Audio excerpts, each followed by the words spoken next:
అయోధ్య రామ మందిరంలో బాలరాముడు కొలువుదీరి ఏడాది గడిచింది. రామ్లల్లా విగ్రహ ప్రతిష్టకు తొలి వార్షికోత్సవాన్ని పురస్కరించుకొని ప్రధానమంత్రి నరేంద్ర మోదీ దేశ ప్రజలకు శుభాకాంక్షలు తెలిపారు. ఈ క్రమంలోనే శతాబ్దాల త్యాగం, పోరాటాలను గుర్తు చేసుకుంటూ భారతదేశ సాంస్కృతిక, ఆధ్యాత్మిక వారసత్వానికి చిహ్నంగా నిలిచిన రామ మందిరం ప్రాముఖ్యతను మోదీ కొనియాడారు. అభివృద్ధి చెందిన భారతదేశంగా ఎదగాలనే సంకల్ప సాధనలో అద్భుతమైన రామాలయం ప్రేరణగా నిలుస్తుందని ఎక్స్ వేదికగా ట్వీట్ చేశారు.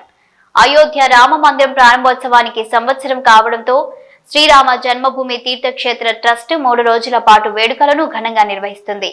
ఇందులో భాగంగా తొలి రోజు బాలరామయ్యకు మహాభిషేకం నిర్వహించారు. ఈ దృశ్యాలను భక్తులు వీక్షించేందుకు వీలుగా ప్రత్యక్ష ప్రసారం చేశారు.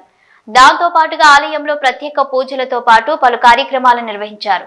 రామ్లల్లా ప్రాణ ప్రతిష్ఠ మొదటి వార్షికోత్సవాన్ని పురస్కరించుకుని భక్తులు పెద్ద సంఖ్యలో అయోధ్యకు తరలివచ్చారు. ఈ క్రమంలో జై శ్రీరామ్ నినాదాలతో ఆలయ ప్రాంగణమంతా మారుమోగుతోంది.